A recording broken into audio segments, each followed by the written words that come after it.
drops, after the ohmic drop.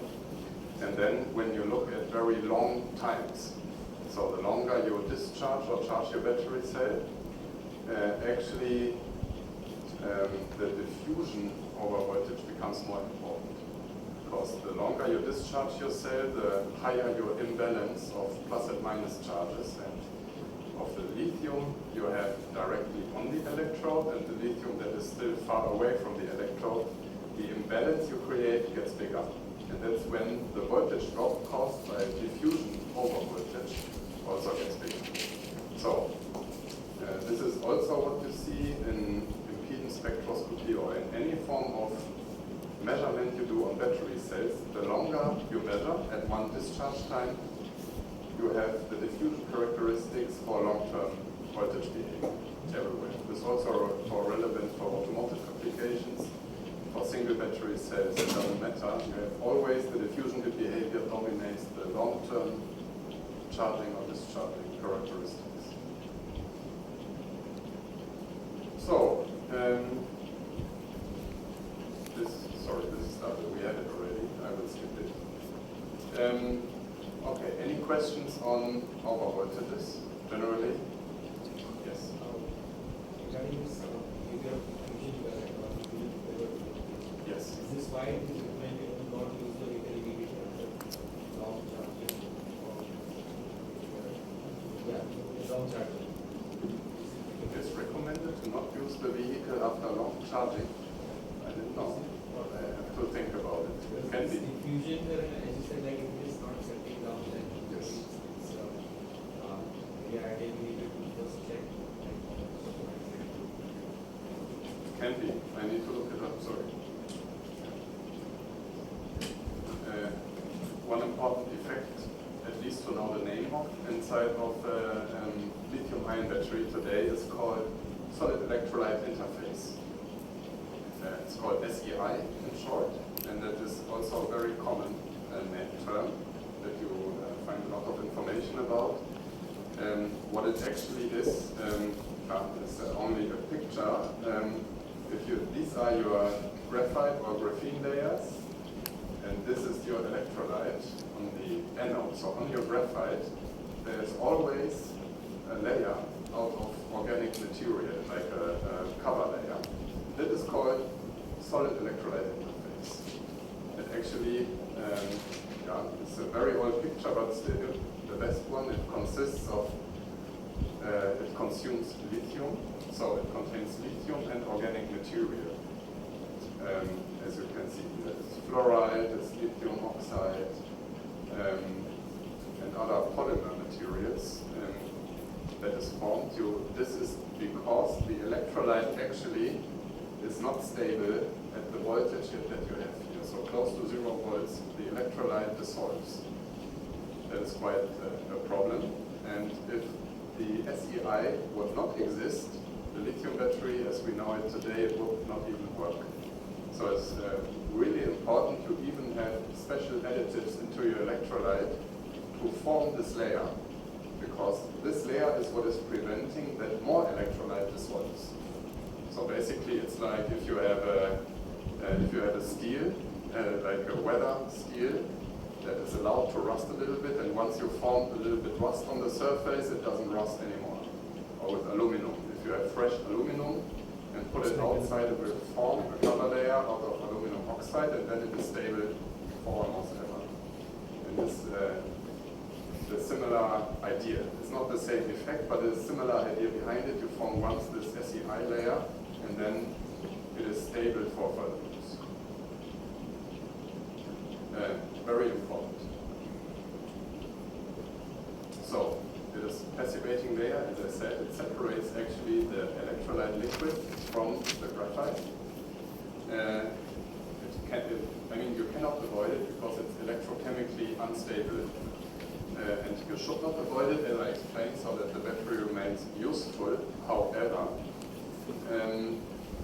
you can influence what this layer looks like. In today's batteries, usually you have extra special additives into your electrolyte, so this layer is as you want it to be, has the best properties, and that is actually, did you ever hear about that the battery cell, before you firstly use it, it needs formation? So you need to cycle it a couple of times before you can use the battery cell. This is usually the last production step. So the battery manufacturer does it for you, and usually 4 or 5 cycles, every battery cell is charged and discharged, and the reason is to form this layer. So that is called formation as a production step, and very important for stability and lifetime. However, it is also an aging phenomenon. So we established is absolutely must-have, really important in every battery cell and whatnot.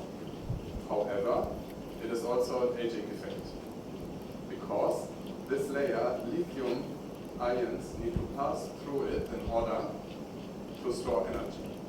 And that's why this layer actually increases your internal resistance, because it increases quite a lot your ohmic resistance. That's one point, resistance increase. Secondly, as you see here, it consumes lithium.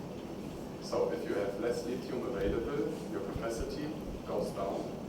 So you also have capacity degradation because of this layer. And yeah, that's why it's one of the main aging processes you can find in a battery cell. So, yeah, as you can see.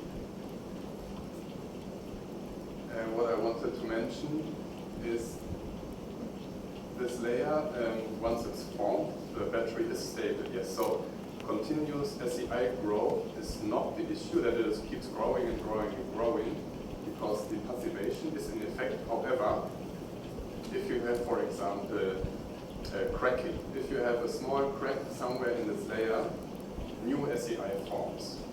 So that means that more lithium is consumed and your layer is growing and you consume electrolyte and so on. One reason for cracking can, for example, be that you use silicon. As we said, it has mechanical expansion. It can destroy this layer. Furthermore,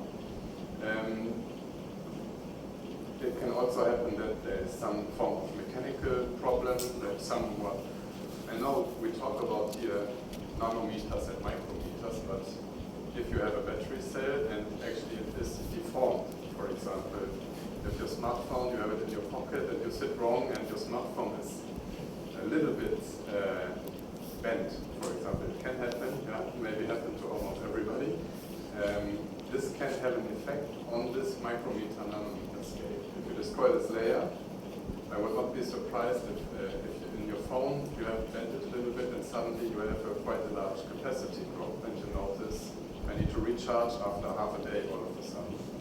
Might be because of this. So this is a constant process. Whenever here there is a change, you will have increased aging. Yeah, okay. Okay, I was a little bit faster than expected. Any questions? Otherwise, we can continue with the beginning of aging and then we do some exercise. Everything clear?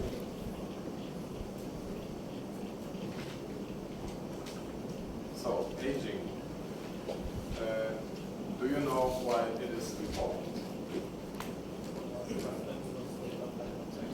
Sorry?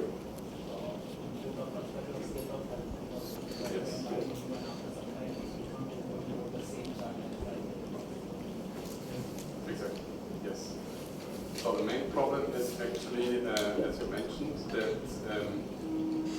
if you look at smartphones, for example, again, the battery price is maybe 1, maximum 5% of the phone. And it's absolutely acceptable to spend, I don't know, $30, $50 on a new battery if you have a phone that is worth a couple of $100. So that is acceptable. However, in vehicles, it's a completely different story because the battery in your vehicle actually is really, really expensive. So roughly, it's quite a little bit of range, but 30%, I have also seen about 50% of your overall vehicle cost is only the battery.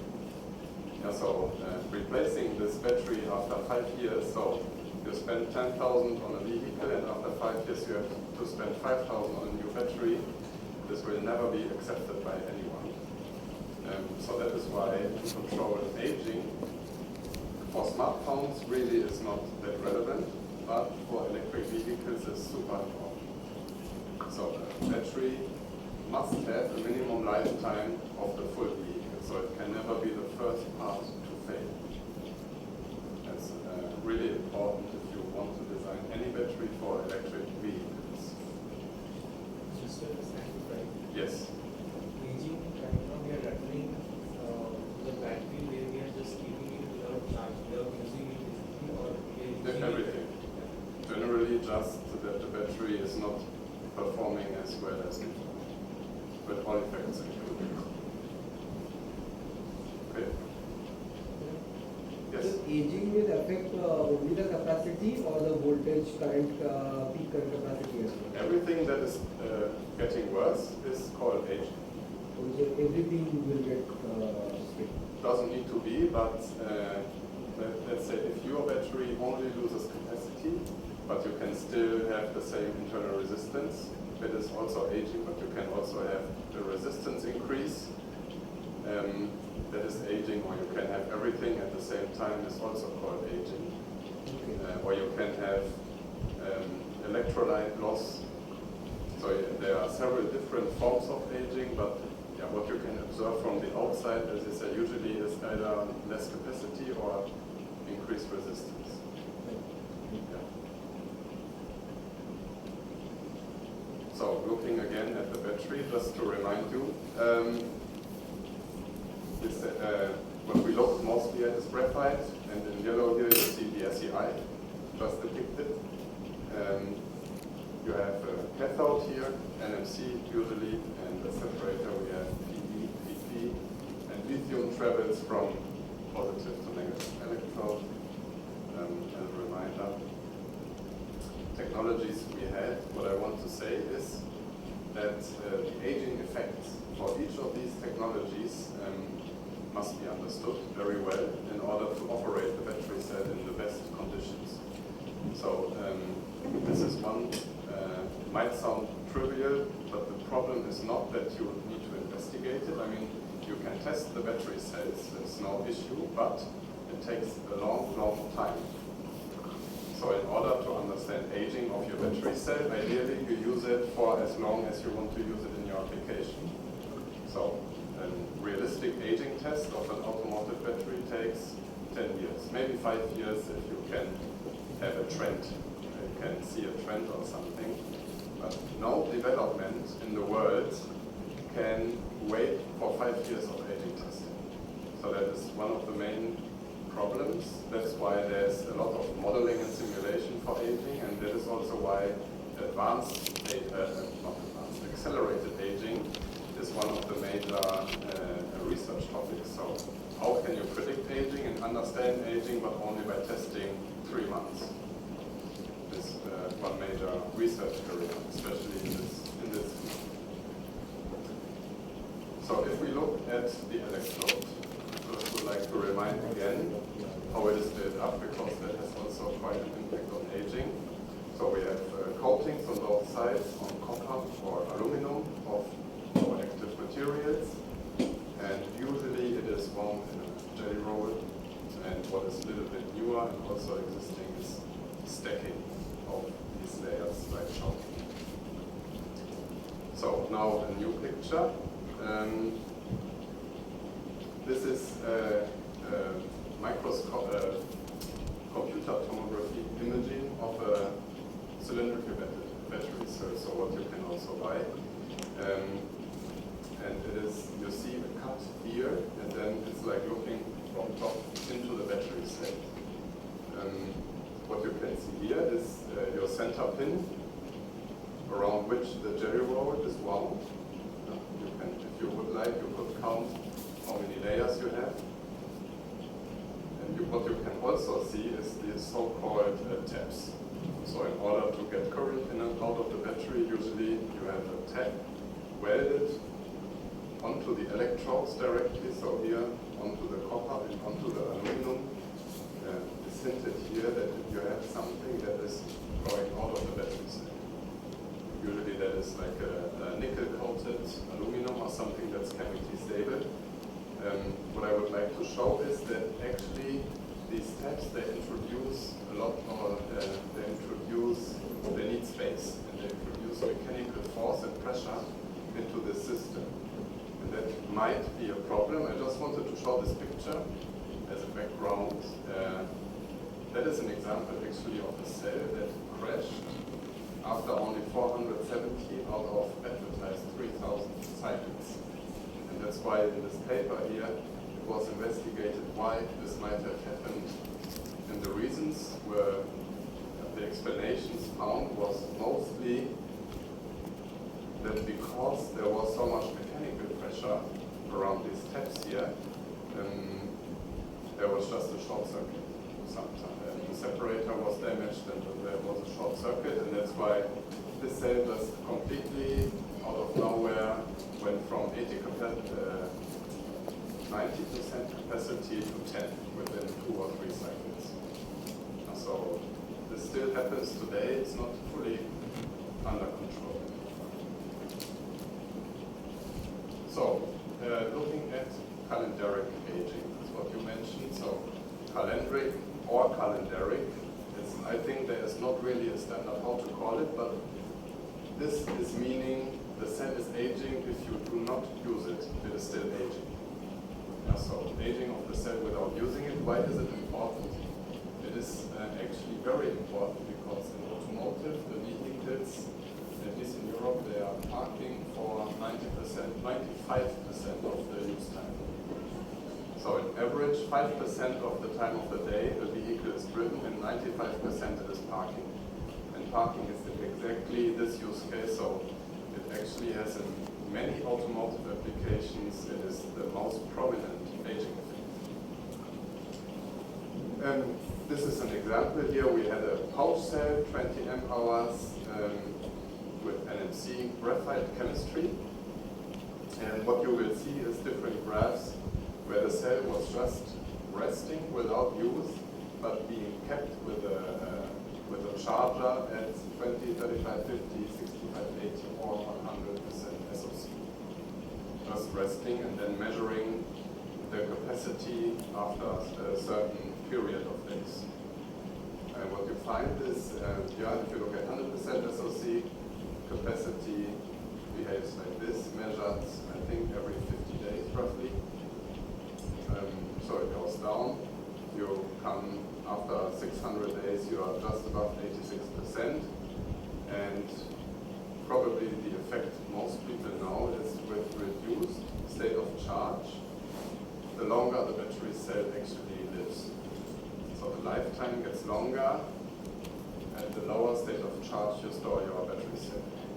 Which makes perfect sense actually, because let's say at 20% state of charge you are at, I don't know, maybe 3-point-something volts. And what we learned in the beginning, the decomposition of the electrolyte, it begins at 4.2 volts roughly. So if you lower your voltage, actually your battery chemistry is more stable, and that is why storing batteries at 100% state of charge is always a bad idea, because your aging speed would increase. Actually, most cell manufacturers, if you have a data sheet of a battery cell, you can mostly find a recommended storage SOC. So also the cell manufacturers, they recommend if you want to store the cell for 2 months, do it at, I don't know, 10 degrees Celsius and 30% cell charge. Yeah. So based on this graph, what I can see that for 20% the cell capacity is actually appreciating. Yes, we will come to that. Yes, that's also an effect. Yes. So what I like to say is also you can apply it also to your phones. So if you plug it in the evening and it's at 100% state of charge until the next morning, that's not the best you can do for the lifetime of your smartphone battery. So the same applies as well.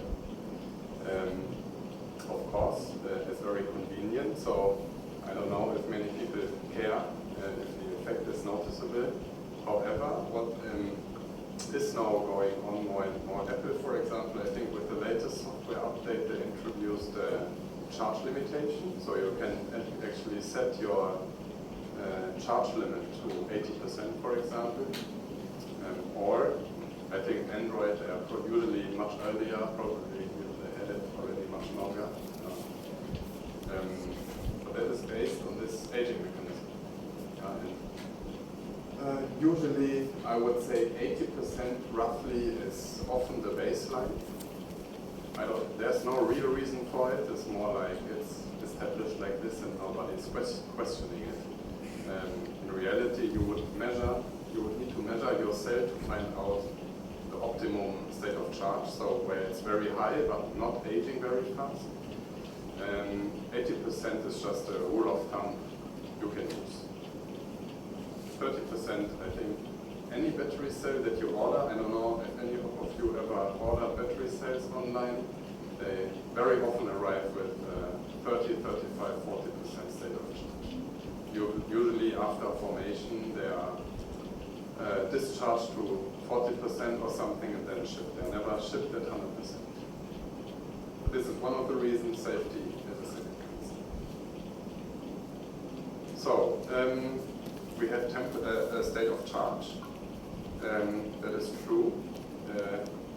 Again, a different picture. This is one battery cell. You can see here again capacity on the Y, duration on x-axis at 50 degrees. And these are just different measurements of the same battery cell. And from this plot, we take this line at 1.8 amp hours and actually plot it over the state of charge that it was tested. And what you can see here, that with increasing state of charge, your available lifetime or your duration in days actually drops. One thing probably all of you have also already heard, that 80% roughly is the limit of lifetime of the battery, so 80% of the initial capacity. Is also no technical reason for it, it's just what is established, no reason. However, you tend to find that after 80%, the behavior of the battery gets much more unpredictable. So beforehand is often quite linear, but after 80%, as I said, it doesn't need to be 80%, but it can go down much faster, or it can stabilize, or do something random you're not expecting. That's why at 80%, most of the cell manufacturers and OEMs, they say, okay, we do until 80% and then we are fine. We exchange the battery. Okay. Next part, apart from calendric aging, of course, you have also cyclic aging. So you have influencing factors of cycling your battery, using your battery on aging. Here is, again, one measurement example. You see here on the x-axis, duration of test in days, and on y-axis, capacity again. You see different curves here, the blue one being the one dying the fastest, the violet one, the pink one here with the best one. And what the parameter of the test was, you can see pink was state of charge 50% at 35 degrees, and every other cells have been cycled. So you see here, this one is not being cycled, only at state of charge 50, and if you go down, you see how to read it, state of charge 100%. The mean SOC is 50%, and you discharge it with 1C, 1C. So you use 100% of your SOC, it means the mean SOC, so what you are cycling around is 50%, but it must be 50% if you are using 100%. And you use 1C charge discharge. Then again, mean SOC 50%, but delta SOC, also called DOD, depth of discharge, 50%. That means with this one, one you have cycled from 25 to 75%. If you look at delta SOC 20% and mean SOC 50% means from 40 to 60%. So the SOC gap you are charging and discharging to gets smaller. And what you see, the smaller your delta SOC, so the smaller, the less you use your battery, the longer is the lifetime. Basically, that's the message.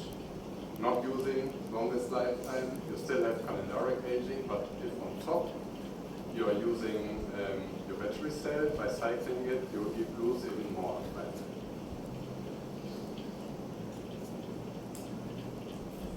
Okay, again, impact of DOD, this is the, I would say in techniques, the established term, depth of discharge, so how much of your battery's SOC are you using? As you see, as I said, 0 to 100% depth of discharge always means you have to, your average SOC is 50%, for example, and if you, for example, use 10% depth of discharge, like in this example here, you can do this at a mean SOC of 50, means from 45 to 55, but you can also do the same depth of discharge 10% at a mean SOC of 10%, for example, so 5 to 15 SOC. So if you ever read or discuss anything about it, just how to use the words. The DOD is a very typical naming that you are using. So, the results. So, the lower your DOD, the longer the lifetime, basically. So if you use full cycle, 0 to 100%, usually gives you the lowest lifetime, and as you see, if you use the lowest DOD here in this example, it's 5%, you have the longest lifetime. Yeah? Actually, that is not very useful. So, slowly they are using we go to 80% of plants per year. So, practically we charge in that way. So, utilize their 100% not like for 20%. Usually, actually not. So in automotive, you never use 100% DOD. It depends on the cell manufacturer, but your installed battery capacity is always larger than the one that you are allowed to use as a car. So that you can actually also Google if you are interested. If you have any car, you can Google installed capacity versus usable capacity. Something like you have 84 kilowatt hours installed, but usable is only 80 kilowatt hours. This is to limit using your battery cell with 100% DOD, because that actually has quite a strong impact on lifetime. Yes. Yes. Yes. Exactly. So there is a DNS thing. Let's call it into it. That's for 0 to 100%.